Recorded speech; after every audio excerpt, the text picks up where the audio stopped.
Hello and welcome to the Point to Rise show. This is your host, Susanne, former international ballerina that found her passion in mindset, business, and technology, and is today the founder of Rise Media. It is my purpose to use all the experiences of my past to create a better, financially sustainable future for the performing arts industry.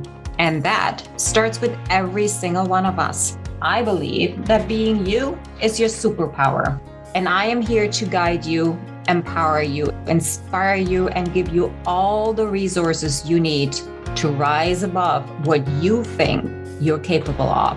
Every week, I'll bring you free shows featuring guests, collaboration, and mini episodes to ensure that you have the support in your journey as a performer. I want you to know that you are not alone. Stop chasing and start creating. Your success starts now, here. Fiona, welcome to the show. Thank you so much for being here. Absolutely my pleasure. Thank you for inviting me. Oh, of course. We had this beautiful walk when I was in LA, you and I strolling through Venice. I still have really fond memories of those 2 hours that we spent together. I think we talked about our entire lifespan. And you know what? I notice in these conversations and when I listen to other podcasts, we always start with like the resume, like what's on your resume? What have you done in your life? And nobody ever asks, well, who are you actually as a person? So here I am asking you, besides all the beautiful things that are on your resume, all the accomplishments, who's Fiona? The first thing that comes to mind in this moment is wife and mother because of our conversation at the beach and because of things going on in the private life right now having to do with transitioning schools and summer. And it's fascinating how much the personal life does impact us and the way that we're able to show up online and on stage and all the rest. And I think that we tend to compartmentalize so that we can show up in our different walks of life and different ways of doing business, which is good that we can compartmentalize so we can show up for our businesses and we need to know how to do that. But it's also important to be integrated human beings who are aware of what's happening in the season of life that we may be in, like a mom going into a summer without schools. What camps are you doing? Can you do camps? What do your kids want? What ages are your kids? And this whole picture of the human being showing up in all the different hats that we're wearing. So you wear many hats. I mean, I know that, but Okay, so in this moment, as you said, who am I? And it's such an interesting question. Who are you? Because I'm a spiritual being in a human body, right? And so all of these things that I do and all of these names that we have for ourselves, like wife and mother, like opera singer, like musical theater, stage performer, like actor, like business coach, like singing teacher, these are all hats that I've worn and that I wear: online marketer, attraction marketer, personal branding expert, all of these things, they're not really who I am. I used to think that I am because I sing, or I sing because I am, or that being a singer was instrumental to who are you, Fiona? I am singer. That is who I am. But before that, it was I am student. I remember when I left university finally, and suddenly I couldn't call myself student anymore. I wasn't going to get the student discounts anymore. But Fiona, at my core, is never student or even singer, or even artist.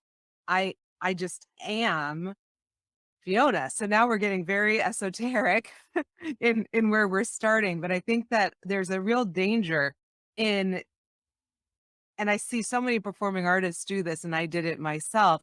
What happens if I lose my voice? What happened to Julie Andrews when she unfortunately had this progressive challenge with her voice?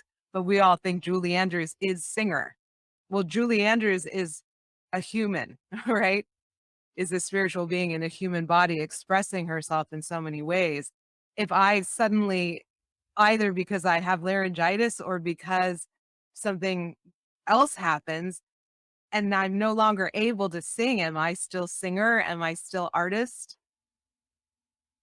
I am person. I am Fiona. I am human being with who wears many hats and is lit up passionately by life in many different ways. Okay. So without going any deeper, but and I just want to throw in here, yes, you're right. There is this big danger, and I think it's almost an epidemic that performing artists identify themselves with what they do. And the crisis appears when they're not getting the job or don't have the career that they thought of they should have, or, they get turned down or they stop. And then all the walls are crumbling down and nobody knows anymore who we are. The question for you was like, who else are you? For me, I'm like the most lovable person on earth. You would have never assumed that when I was dancing. But for me, as Suzanne, after my career, I had to figure out who I was too, because I too made that same assumption that I am the dancer and that's all I am and that's all I get to do. And therefore, I'm structuring my life exactly that way.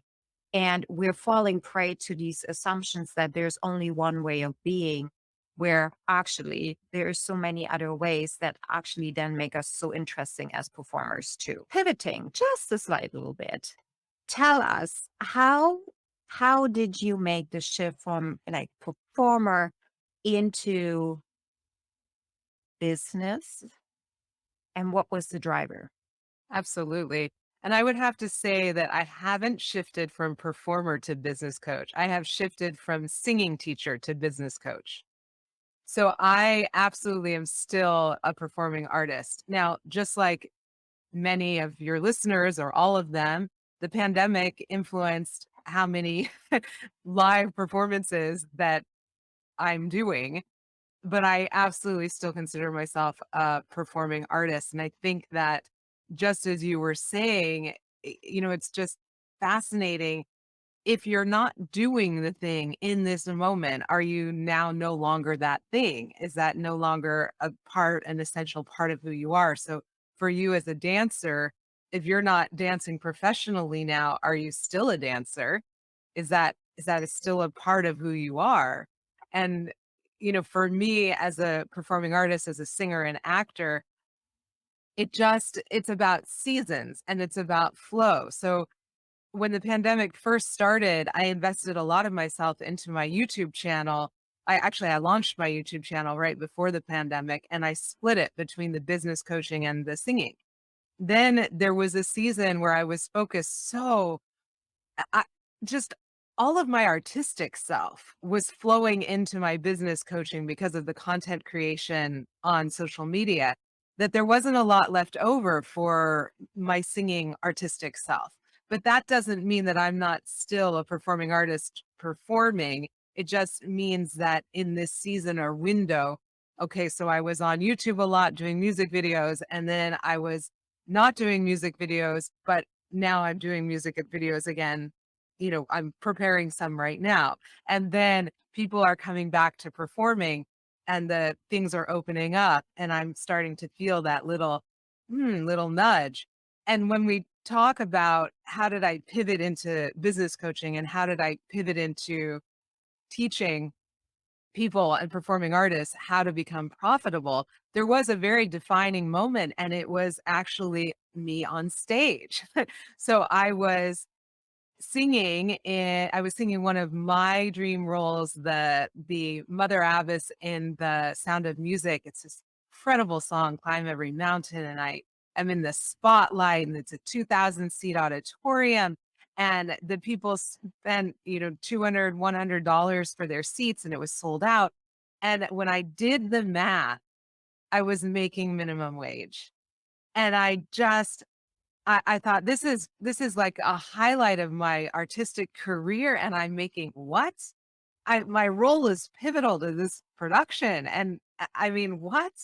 And so, but I bring this up also because prior to doing that role, I had suffered from an illness that caused me not to perform or audition for 2 years. And then I went and auditioned, I booked, and I sang the role. So any second I could decide, oh, that's a dream role, that's a dream opportunity. I'm going to audition for that and I'm going to book that role, and then suddenly I'm singing for 2000 people again. So once you reach a certain level of confidence in your abilities, you don't have to be going to every single audition or performing all the time in order to do a performance, a big performance, Mm. and here you are. So that goes back to seasons. I will continue with this story. We've Keep got going. transition from the performing artist who I still am, and yet it was in a moment of being performing artist that I just had enough. So why do I say at any moment I could see a dream role and say, yes, I'll go take that advantage of that opportunity, but I don't have to. I am no longer dependent on any gig to pay my rent. That's no longer how I want to live my life. So I typically advise people a lot on my social media to stop auditioning. Now, I don't mean that you should never audition again. If you see something you want, go after it. Absolutely. But what I do mean is that you don't want to be chasing auditions as your means to sustain your income, because it's completely, you you have no control over it. You have to do, 50, 100 auditions, however many, until you book your next role, and that's not a way to live. Plus, with your day job on the side. And so when I was here at the pinnacle of my career artistically, making minimum wage, I thought, you know what?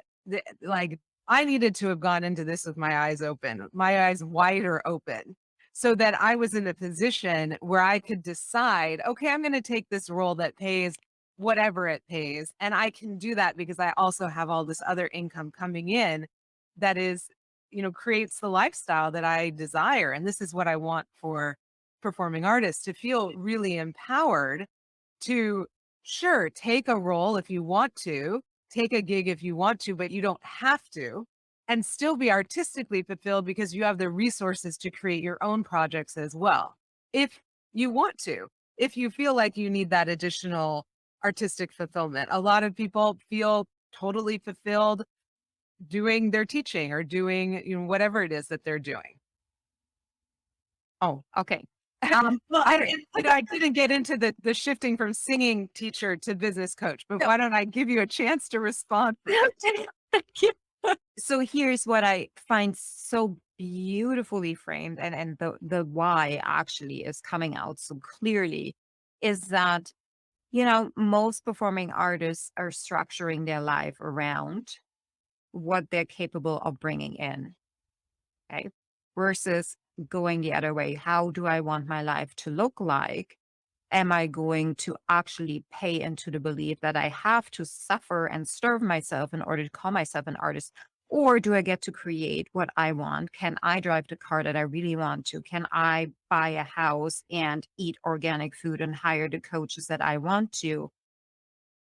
And then also feel fulfilled in the career that I designed. So, yeah, definitely not something that I grew up with, or you, or most of our listeners, or most of the people that are in the industry right now. This is why you're here. This is why you're talking about it over and over and over again.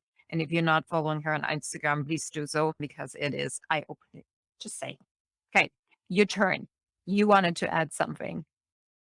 Well, goodness. I mean, I want to share about the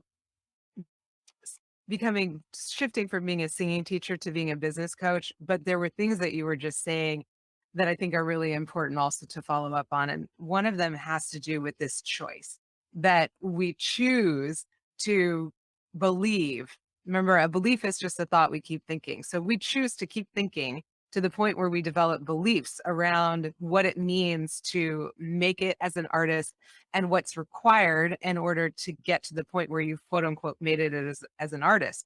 And a lot of it has to do with going all in with your performing. But what does that look like? Well, for a lot of people, it looks like lots of auditions, and classes and getting as good as you can possibly get while supporting yourself as a server or a coffee barista or, whatever admin or temp jobs. And this is what I did for all of my 20s. And I mean, when I think about it now, I just think, what a lot of wasted time. If instead of giving my time away to those day jobs, I had instead built something for myself that was sustainable, which I absolutely could have done and which anybody listening could do, be an entrepreneur. Then you're in such a different position because we think that we're going to get in our 20s, we think we're going to get discovered, but this doesn't happen to many people. And even if you are discovered, it's like you're discovered for one opportunity. And then you've got to get your next opportunity and your next and your next. And for very, very few people does it look like a star is born where you're picked out of the crowd. And so, you know, but we're attached to this dream in our 20s. And something you had said earlier, we think that it's supposed to look a certain way. And we discount other sources of income and we discount other ways of building businesses so that we're attached to this one way of doing it, which looks like auditions or booking gigs or getting discovered. And and then we're totally dependent upon the gatekeepers instead of really thinking more entrepreneurially, looking at the skill set that you have and just building something for yourself, which is what I teach inside of my signature program, the Profitable Performer Revolution. It's also what I teach just in all of my social media and my free Facebook group, et cetera, et cetera. So let's say, because this is a good segue, let's say that you hear me saying this and you think, yeah, but I don't want to teach, but yuck, what would I do? I have to, only performing is the only way of doing it. Well, okay. Actually, performing is not the only way of doing it, first of all. But secondly, you can also build a business around your performing. So in my 30s, and it started earlier, but in my 30s, I started to develop like multiple income streams. And yes, I had a singing teaching business, but I also had a concert business where I was going around and putting on concerts. I was marketing my concerts and I was selling out my concerts. And it was a fantastic way of making money on my own terms, performing for audiences who wanted to hear me and practicing the rep that I might want to take to an audition. So it's just about thinking entrepreneurially. But a lot of people, let's say there's a part of you that kind of thinks teaching or coaching would be an interesting way of diversifying your income. Just one of the many income streams that you could have as a multi-passionate performing artist. Well, a lot of the time people are very narrow in their thinking of what that could look like. And I was narrow in this way. So when I was first starting out and people would ask me, do you teach singing? Well, eventually I said, yes. Enough people asked me. And this is what I encourage you to do as well, you who are listening. If somebody says, do you teach guitar? Do you teach piano? Because they heard you, why not just say yes and see what that's like if you've never done it before? So in my case, I said yes, and I started to teach singing. But what ended up happening is that I thought I was supposed to teach singing in a certain way. I thought I was supposed to teach the technical part of singing. I thought that's what a singing lesson was supposed to be. And I also thought, because of starving artist mentality, that I needed to take every singing student that came my way. So when I started learning business from business coaches, I invested in business coaching myself before I became a business coach, as you can imagine. I started learning these concepts like dream client is what they call it, your ICA, your ideal client avatar. Well, for me, that was who's my dream student, and when I work with singing coaches or music teachers, I'm asking you, who's your dream student? Because you don't actually have to teach everyone. And once you stop teaching the group of people that you didn't want to teach, that drain your energy, like for me, people who weren't serious and children, those were not my dream students. My dream students were people who actually wanted to have careers. Those were my dream students. When you start honing in on who's your dream student, your dream client, then it's a whole new ballgame. But it's also about what you're teaching. So in the singing lessons, it turns out, looking back, I was always super lit up when I was talking to my students about mindset and when I was helping them think creatively about monetization. I was so much more interested in those elements than I was in singing technique. And so it became this incredibly natural evolution from singing teacher to business coach, where now I still get to work with the same group of people who I love, except now professional. I'm not helping you to become a better singer. I'm assuming that you're already good enough in your art form. And now it's time to help you monetize. Now it's time to help you market. Now it's time to help you bust through your imposter syndrome so you realize you are already good enough to market and monetize. And now I feel super excited to show up for clients in a way that I didn't when I was just thinking I was supposed to teach technique. Yeah, but you wouldn't have gotten there if you hadn't started and said yes in the first place. And I think that's where so many people, performing artists or not, get hung up, that that first step is not going to be perfect. You know, the first time you get on a podcast, it's not going to be perfect. The first time you record a YouTube channel or for your reel, it's not going to be perfect. And it's okay, because the path is going to lead you to what really is going to light you up. Something that I think we missed in the entire teaching when we were growing up, even now, for our kids as mothers. I mean, I see that too. They're so afraid of failure that we're not really looking into that. The path is where we become. It's not the end goal. You're already there. It's the path, the messy middle. That is where we grow. That's where we're really discovering our full potential. And I think, particularly for performing artists, that's something that I feel we should be leaning into way more often. Be okay with making mistakes. That was, so beautiful. Listen, Hans. But the- before we move on, I just want to say yes, like Okay. 250% to that. And I would add to it this idea that I share frequently about getting better in public instead of in private. This is like 100 million% relevant to your social media, that you just have to start, whether we're talking about saying yes to teaching whatever it is that is your skill set, or whether we're talking about putting yourself out there on social media, performing your skill set. We just need to start failing. Yeah. Embrace the failure, Yeah. because that is part of the path. And just your failure is somebody else's success, right? You're just always going to be ahead, or 10 ahead, steps ahead of your dream student, your ideal client, your dream fan, whoever it is that you're wanting to attract. You're going to be ahead of them. Your failure is going to be inspiring to them, even if you have trouble with that note that cracked that nobody notices. Right. Okay.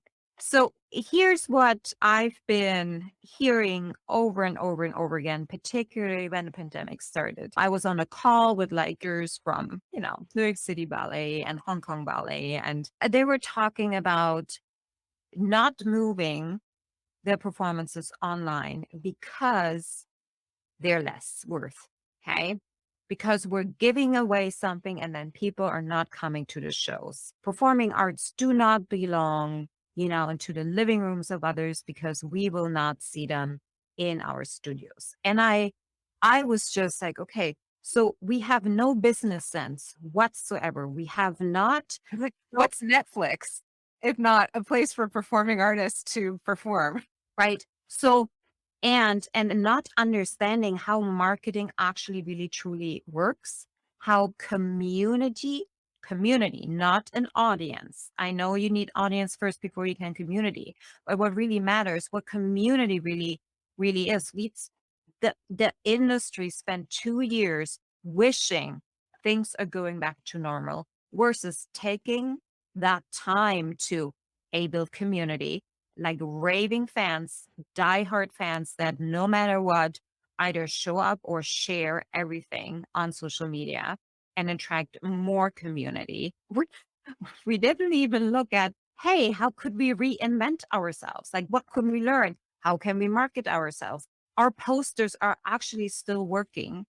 Or should we look at different ways of marketing ourselves, you know? And I feel that there was this consent of business being bad for the performing arts.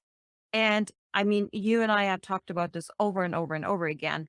I think we both need each other. Like even technology as the third one needs to come in there because we all always benefit from each other. Technology would not exist in its way as it exists today if there would be a lack of creativity or an artistic mind behind all the development. Business wouldn't be existing without creativity in it. And I think this is where the arts need to open up the doors and let both of them in and understand that that's the only way to stay relevant. And that trickles into even how artists see themselves. You mentioned over and over the word entrepreneur. Now, I would love for you to take the word entrepreneur apart and also build the bridge that many performing artists are actually already entrepreneurs. They just don't know it yet. Absolutely. When I look at my own career, it's so clear that I was always an entrepreneur. I had these multiple income streams from very, very early on. And surprisingly, and in my case, part of this was had to do with my conservatory. I was very lucky in that I was selected and I knew about this program. I can't quite remember how it happened, but there was a program in my conservatory where it was called Music to Go, and you were sent to do weddings and funerals and other kind and parties, and you got paid. So, but I know it was went through the school through this specific program. It was a woman that spearheaded that program, and she had this group of each semester you could apply. And I think that the majority of people there didn't know that this program existed. But somehow I befriended someone who was in it, who invited me to do a duo with them. So now I knew about it. So then I could apply for it. And then I got into it. And so from that, I got to see, what is this? I could I could make money going and singing at a wedding. I could make money, singing for this birthday party. Okay, this is something. And so from there, I thought, well, I don't need the school to be my middleman. I don't need a manager to get me these gigs. How do I go about getting these gigs for myself? And that was the genesis of the what later became my concert business. And so you can put yourself on all of these gig sites. At that time, it was Gig Masters. I think that still exists, Gig Salad. But you can also become far more entrepreneurial and build something for yourself where you market it, where you have social media for it, where you have a website for it, where you have branding for it, and where you sell it. You learn how to sell, and then you sell this service of yours that is desirable, that people need. And so, in terms of being an entrepreneur, what does that mean? To me, it means that you think outside of the box as your start. You start the day thinking outside the box. You do not think I need to follow what other people are doing to some path of success as an artist. I mean, that's what I did try to do again in my 20s to become an opera singer. And this path that's laid out for you is so riddled with like minefields and ditches, like deep traps that you fall into. It looks something like this. You have your lessons and then you get into a music school and then a conservatory, and then you get your master's degree while accruing debt and applying to young artist programs. Well, then hopefully, and paying and doing pay to sing summer programs so that you can build your resume, then you may or may not get into a young artist program. Okay. So there's one of your first, well, the very first trap is you just, invested all of this money, got into debt. And what was your ROI so far? There wasn't any. So now you're kind of stuck on this path, and this is for a classical opera singer. And now let's say you get into a young artist program, Well, which young artist program did you get into? Did you get into one that's like a glorified paid to sing, or did you get into one of the prestigious ones? Well, the prestigious ones, how many slots did they have and how many people applied? Did you even get an audition? Okay, let's say you get into that prestigious one. Now you're still having to support yourself on not very much money that they're giving you. And you're competing against the best of the best for how many slots to actually perform. I mean, it's just this path is to success as an opera singer was so tenuous for even the best of the best, even from the best schools. It's so tenuous. So then you get people who are, burnt out and frustrated and living, gig to gig and just not being able to support themselves. And it's so heartbreaking when instead from the very beginning you could have approached it all with an entrepreneurial mindset. In which case you're not putting your profit last. You're actually thinking in dollars and cents from the beginning. Of course, you're pouring your heart and soul into this. We all are. We're artists. I'm always I'm of the mind where, okay, I can't put the profit up front of my art. It's just like not how I'm made up. But at least I can put it next to my art at the very minimum. At the very minimum, I'm going to think about what is the ROI of this? What is the comeback? What do I get out of all of my time, energy, and expertise that I'm putting into it? But now we're right up against the imposter syndrome and the starving artist problem, because if you have been in a system where you were put into competition with all of these other incredible artists, and you weren't able to rise to the top necessarily, or there was one, the number of sopranos that they let into my conservatory versus the number of actual rules available was like 10 times or 20 times. So this sets you up to feel like a failure when actually, the populace would be thrilled to hear you sing. If you went after the populace, if you created something and you built your community and you built your audience, is that easy? No, but it's far actually more doable than being that one person who gets discovered or who makes it through that pathway to becoming the celebrity opera singer. Mm. Woo! Okay. I would recommend you go back to that segment and listen to it over and over and over again. And this is exactly why business knowledge, at least you don't have to go and get a master's in business. I mean, just for your record, whatever they're talking about in school about business right now was relevant in the 80s and 90s. It is not relevant today anymore. So go get yourself a coach that actually knows what's going on in 2022 in and around business. Check their references, check their background, check their track record, and then spend your money on that and don't go into debt for Harvard, because it really truly is just a name. I just needed to spit this out here because I've seen a lot of artists thinking, oh, now I can go to school and spend 10 grand on a Harvard business degree or marketing degree that, is completely irrelevant in 2023. Well, particularly irrelevant to a performing artist who wants to be an entrepreneur. Oh, absolutely. Right. Because it has nothing to do. All of this, anyhow. I'm going to cut right here because we can record an episode around this.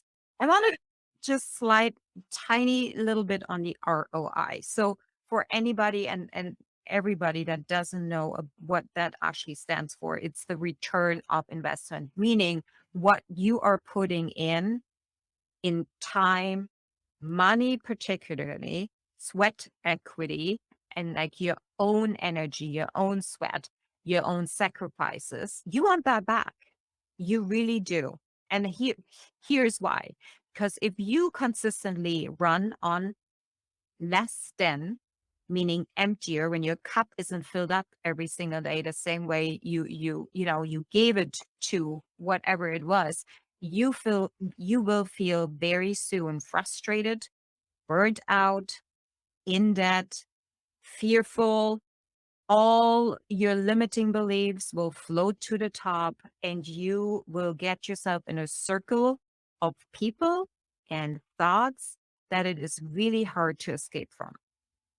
So many performing artists have invested a lot of money from their childhood on into becoming that artist that, will withhold on a professional stage. And even if not, you still are investing time, money, and sweat equity into becoming an artist. And here's my dilemma on a personal level. Most performing artists spend just as much into their education like doctors or lawyers do, but yet Or more. getting or more. True. I definitely did more. Awesome. And they're not having that stand in society, which in a way I understand. We're not saving lives in a like direct manner. Okay. It is not, we're not able to cut somebody open and fix their heart and make them alive again. But we do Yeah, but that's like the surgeon. You're comparing. right, right. But what I'm saying is society doesn't see performing artists as equal to this, yet our education costs just as much or more.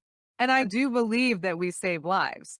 Oh, absolutely. Just not in a, it's like That's I'm saying, tangible. tangible way, right? Where we can say, okay, he came in this way and this is how he's going out. And companies are set up that, C-level executives are receiving their 6-7 figure salaries, but the people that are actually making the art, that are making the product, are getting shit. And we are okay with that. And this is where I think we have yet to discover. And when I say we, are the people that every single person that is in the performing arts industry has yet to discover the power of themselves and the power of many versus fearing the few. And the few are the ones that are, determine what the many are doing.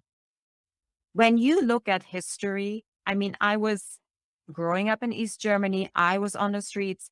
Like, I consider myself part of bringing that wall down because it was all of us every single Monday evening on the streets for a year and a half. And that's how that wall fell. The power of many versus fearing the few. It is so important. And I think we're moving into that direction with Web3 and decentralization again, because this is what we want as a society. Like, we want to discover our own power and really truly understand that we're creating our world. It's not just a few people. We're all creators. I just agree with all of that so much. I just and the part about the wall is incredibly moving. And it just speaks to the part about we allow ourselves to be treated this way. And that's the starving artist mindset. And that's what we have to change. And it's like, it's up to us. It's up to each of us individually. So as long as you believe that you have to take what they offer because they'll get someone else if you don't, then you'll continue to take what you get. The moment you step out of that paradigm is the moment that you can become an entrepreneur, that you can build your own brand to the point where that producer comes to you and says, I see you've got this following on social media. You have got this incredible brand and I see your talent and I want you. I don't want that other person. I want you because I see what you bring to this. I see what you bring. And then, you say, great, this is my rate. And that's that. And I also require X, Y, and Z. Yeah, exactly. And that has to do with your worth, knowing your worth, understanding that what you're creating has value. That value will differ to everybody else, but it cannot differ to you or, go up and down with depending who's in front of you. So this is why I feel so strongly about having community that backs you up, having a coach that is always there for you. Like, we have never really explored what that looks like in the performing arts. Having several coaches that help you build your brand, build your business, understanding that you are your own business, that for that matter, you can never build your business beyond your limiting beliefs. So you need to go and figure out who you are, what you want, and what you think you're capable of. And is it really true that I think I can't do that? And you need somebody else who shines the light like right into your face and who helps you through all of these steps. I really truly wish I could go back and have that person in my life, because my mindset was what kept me in the core. That's it. That's all it was. It was my mindset, not my capability of my body. It wasn't taking another class. It wasn't trying out, and taking extra lessons, or I don't know what else I did. It was all up here. I never believed in myself because those 8 years of school broke me down so much. They had forgotten to build me back up. Uh, And neither did, like, I had no idea. I just thought at 18, I had to be perfect. I go into a company and now I dance. And I hated it, you know? And I think this is why you and I are so passionate about, like, we take actually our past and right. we analyzed it, we looked at it, we ugly cried, Yes. we still do, Yes. you know, and we're not making you suffer the same way. No, we're actually finding a solution and showing you, hey, if you want to do it better, and mind you, now we have the capabilities. I mean, there's so much going on. And the world is changing while we're talking. Yes. There is so much possibility, but so many artists are just like, as you said in the beginning, audition, audition, audition, audition. I got to get the next job. I need to get the next gig. If I, branch out and have my own business, I'm a trader. That's all bullshit. Oh, let me just, You want to say something? Yeah, sure. the, This is the, how we work. the bit about the coaches, right? You're saying that we as artists need to hire coaches. And I'm hearing somebody on the other side of this podcast listening saying, I have a coach. I've got a teacher. I got a coach.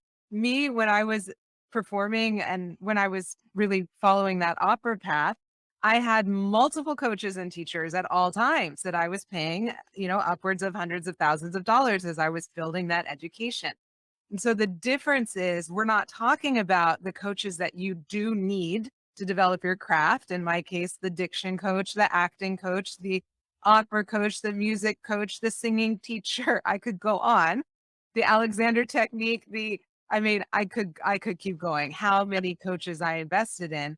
And many of them, especially the singing teachers, had a mindset component that came in. So I really started my mindset and inner work and personal development work in my 20s with some of those early, and one specifically early singing teacher. And then another one, actually, a majority of these important singing teachers in my life brought that in.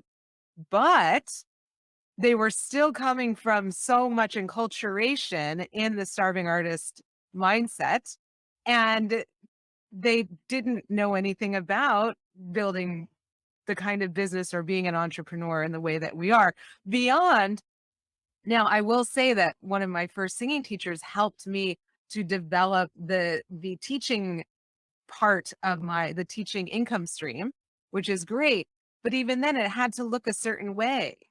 And so what we're saying now, I think, Susanne, you would agree, is that we don't want to wait or abdicate the power of building our business to the manager or the agent. And I think that that's what a lot of performing artists do. They think, well, I don't need that until I have the agent or the manager, and then they'll do that for me. But what I would say is that no one's ever going to care about your business as much as you do. Those people that you hire care about their business. They don't care about your brand. They care about the brand that's going to make them money. Whereas you care about showing up 100,000,000% fully empowered and authentic and in your own integrity with your personal brand, with your business, with your offers, with the way in which you make money. And so now in 2022, I mean, it's just the opportunities and possibilities are endless, provided you take the reins and decide to learn and educate yourself by, for example, hiring a coach, a business coach, or a branding coach, or investing in programs that will teach you how to do this. This is so much more empowering than abdicating to that distant manager or agent or label who doesn't care about you beyond what profit you might bring in. And that goes right back. We are the maker of our own, life, reality. And particularly as performing artists, we believe that somebody else is going to discover us. Somebody else is in charge of our career. And how we do one thing is how we do everything. I remember I thought they're going to run my life too, because I didn't know how to do that either. So take your power back. That really is the message. Be in charge. And yes, that comes with the responsibility, and it comes with an unbelievable freeing feeling because you get to decide. You can't blame anybody else. That's okay. That's how we grow. Pivoting and being mindful of our time. Let's assume that your 16-year-old self would actually sit down and listen to you. What would you tell her? I would say you're good enough. You're pretty enough. You don't have to do anything different than who you are. And the sooner you learn to trust who you are at your core, the sooner you're going to have everything that you want. Stop looking outside of yourself for approval and instead just own that you are enough. You just are. Follow your intuition, follow your desires, and then build the life that you want for yourself and don't wait for anybody to do anything for you. It's like, and I don't mean that in like you have to work hard. I mean, you don't need to wait for permission.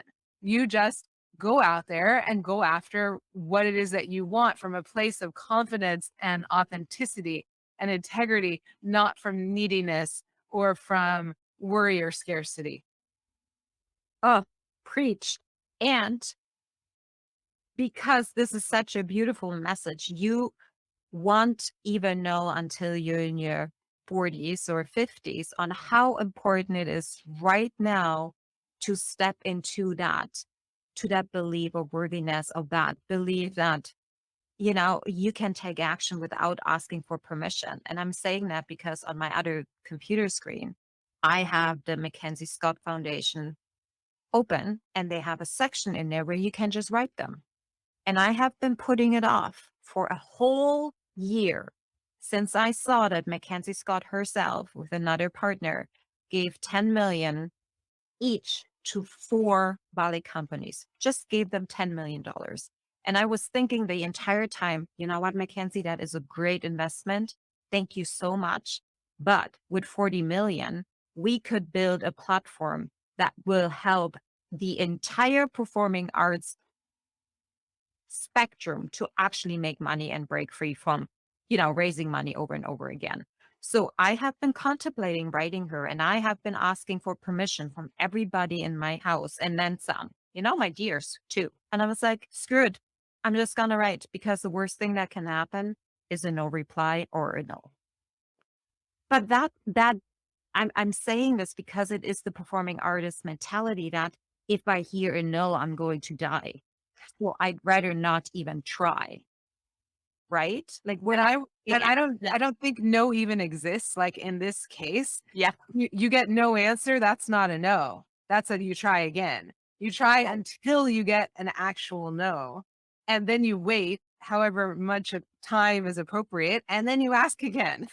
right. Right. There's no. Yeah, there's no. But I wanted to bring that up to just showcase how far along these kind of beliefs are actually stretching into your life and what it's holding us back from if we're not taking action and working on ourselves, right? Because you're not going to stay on stage for the rest of your life. You may have to, find other avenues on how to make money, and those limiting beliefs will come in and hold you back no matter what you do. You always take yourself with you. Yes. Okay, Fiona, where can we find you on social media? What are you up to right now? How can people work with you? Well, I am all over the socials, specifically Instagram, Fiona Flyte. The last name is spelled Flyte, Fiona Flyte on Instagram. And then a great place to find me and really get deeper, also for free, is my Facebook group. So that's the Profitable Performer with Fiona Flyte, and highly recommend that you join me there. I just finished a 4-day free challenge all about personal branding called Magnetic. It was extremely exciting, a lot of energy in there, a lot of transformation. So I highly recommend you follow me on Instagram and join me on Facebook. I do deeper, longer form content on YouTube.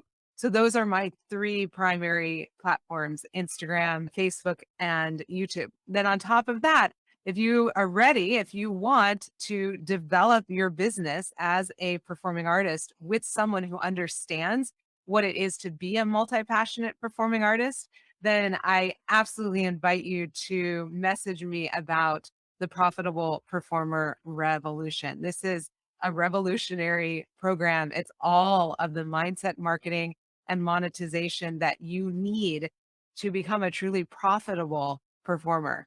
And it's my baby. And I just pour my love into the program and into the performers who choose to join it. So you want more information about that, just reach out to me on any of the platforms I just mentioned and say, I want more info. I want in. How can I work with you? And I'll give you the information. Lastly, I occasionally have room for one-to-one clients. That is the highest level of support. That's for someone who's like, okay, I'm moving and grooving. Whatever you choose, free, paid, highest level. I am passionate about helping performers to become profitable, and that's you. Oh, beautiful. Thank you so much for this conversation. I could go on and on and on. We may have to just do another follow-up episode on this one because there's more to dive into. Thank you for what you're doing for everybody out there. Thank you for being here. I adore you. Mwah. Likewise. Thank you so much for having me. You betcha. Thanks, guys, for listening. Don't forget to go into the show notes. All the information about how you can work with Fiona are in there. Give this a share. Share your biggest takeaway. Tag both of us. We want to know. And also let us know what else you want to talk about. So we will see you very soon again. Bye, guys. Thank you so much for listening. If this message resonates with you, please pass it on to someone who needs to hear this right now. And if you like what you've heard, your feedback will go a very long way. If you just take 30 seconds and leave me a 5-star review, that would mean the world to me. Till next time, point at yourself to rise to all that you are capable of.